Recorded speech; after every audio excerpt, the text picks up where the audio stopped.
You are practicing High Court advocate. Today we secured a divorce decree granted by the Family Court of Guntur, filed by the wife client. ఇక్కడ wife ఎవరైతే ఉన్నారో తనకి 2015లో marriage జరగడం సంభవించింది. తర్వాత 2015లో marriage అయిన very next day నుంచి కూడా ఆమెని ఫిజికల్ అండ్ మెంటల్ హెరాస్మెంట్కి గురి చేయడం, తనకి ఇచ్చిన డౌరీ మొత్తం, అంటే ఆ అమ్మాయి అకౌంట్లో ఫిక్స్డ్ డిపాజిట్స్ ఏవైతే వేశారో అది మొత్తం హస్బెండ్ దాని ఫ్యామిలీ వాడేయడం, అంతా అయిపోయిన తర్వాత ఆమెను ఇంట్లోంచి బయటికి నెట్టేయాలని ట్రై చేయడం, ఇంకా ఆమెకి అబార్షన్ చేయించడానికి పిల్లలు పుట్టకుండా కొంత మెడికేషన్ ఇవ్వడానికి ట్రై చేయడం, ఇలాంటి గ్రౌండ్స్ అన్ని బేస్ చేసుకుని the Guntur family court has granted a divorce decree within just a couple of months. 2 monthsలోనే మేము ఆమెకి డివోర్స్ డిక్రీ ఇప్పించడం జరిగింది. Based on the judgement of Delhi high court. The facts of the Delhi High Court, which was delivered the judgment in the August month of 2023, ఆ జడ్జిమెంట్ని base చేసుకుని we have filed a citation in the divorce petition. ఆ జడ్జిమెంట్లో facts మన పిటిషన్లో facts ఈక్వలెంట్గా ఉండడం వల్ల, దగ్గరగా ఉండడం వల్ల, relying on the facts of the Delhi high court, the Guntur high court has granted the divorce decree to the wife. Actually ఈ ఢిల్లీ హైకోర్టులో it is a division bench comprised with Justice Suresh Kumar Kayat and Nina Krishna Bansal.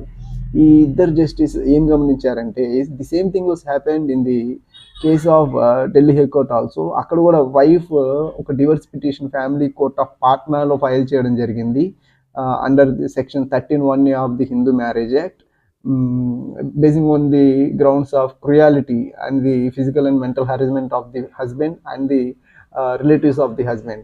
అయితే ఇక్కడ ఎవరైతే ఈ Delhi high court కేసులో lower court dismiss చేసింది, family court of Patna wife వేసిన divorce పిటిషన్ని dismiss చేయగా ఆమె ఎపీల్కి వెళ్ళింది ఢిల్లీ హైకోర్టులో. ఎపీల్కి వెళ్ళినప్పుడు జస్టిస్ సురేష్ కుమార్ ఖైత్ గారు అండ్ అలాగే జస్టిస్ నీనా కృష్ణ బన్సల్ గారు the facts appreciating the facts of the case, basing on the recorded evidence and medical evidences and the injuries and the wound certificate which she was submitted to the high court, ప్రాపర్గా evidences తీసుకొని ఆమెకి కూడా divorce grant చేయడం జరిగింది. The brief facts of the case ఏంటంటే, ఎవరైతే 2013లో marriage అయింది వాళ్ళకి, 2013లో మ్యారేజ్ అయితే right immediately after the marriage the wife is subjecting to the cruelty of mental and physical by the relatives of the husband.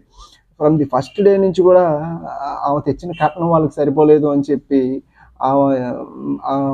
Same మన ఇక్కడ Guntur family కోర్టులో incident ఎలా ఉందో same incident was reflected there in the judgement.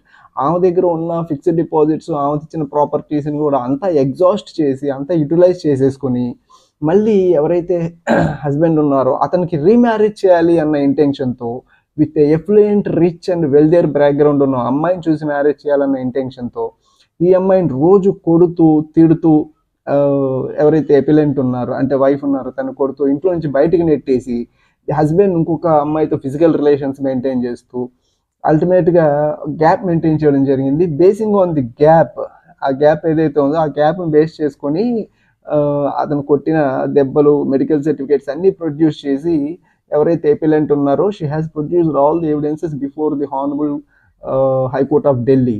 And the honourable high court of Delhi also appreciated all the facts in favor of the appellant. Basing on the facts of the appellant, the marriage was dissolved.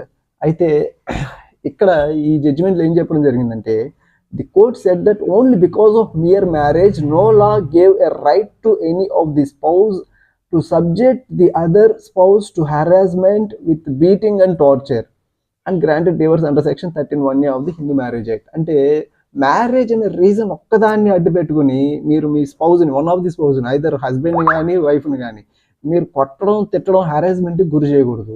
రీసెంట్గా ఇంకొక supreme court judgement కూడా ఉంది. చిన్న చిన్న ఇష్యూస్ని కూడా పెద్దవి చేసి making a mountain out of A mole hill, అంటే గోరంత దాన్ని కొండంత చేసి పెద్ద ఇష్యూస్ని క్రియేట్ చేసి అతను ఆఫీస్ దగ్గరికి వెళ్ళి గొడవ చేసిన వైఫ్ ఎవరైతే ఉన్నారో హస్బెండ్ ఇక్కడ అగ్రీడ్ పార్టీగా డివోర్స్ పిటిషన్ ఫైల్ చేశారు. అక్కడ కూడా డైవర్స్ గ్రాంట్ చేయడం జరిగింది.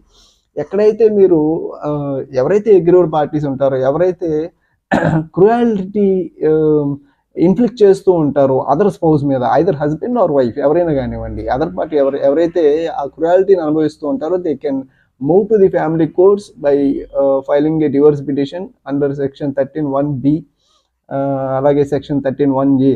మ్యూచువల్ కన్సెంట్ కైనా వెళ్ళొచ్చు, లేదా కంటెస్టెడ్ డైవర్స్ కైనా వెళ్ళొచ్చు. అవతల వాళ్ళు యాక్సెప్ట్ చేస్తేనే డైవర్స్ వస్తుంది అనేది ఏం లేదండి.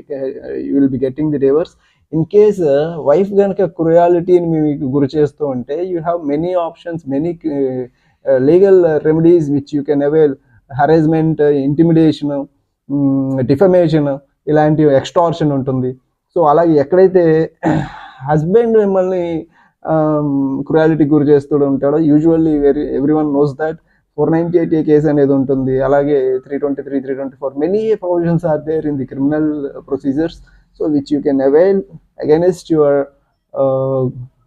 husband or wife who subjected you to cruelty. This is what I want to bring towards you. Kindly subscribe our channel. ఇలాంటి ఇంకా వీడియోస్ చేయాలి అంటే కనుక ఎంకరేజ్ చేయండి, సబ్స్క్రైబ్ చేయండి, ఫ్రెండ్స్కి షేర్ చేయండి. Only this is only to bring awareness among the citizen. మీలో లీగల్ అవేర్నెస్ తీసుకురావడానికి, మీలో సబ్జెక్ట్ని ఎంపవర్ చేయడానికి, only for that sake. Thank you. Practicing High Court Advocate is signing off.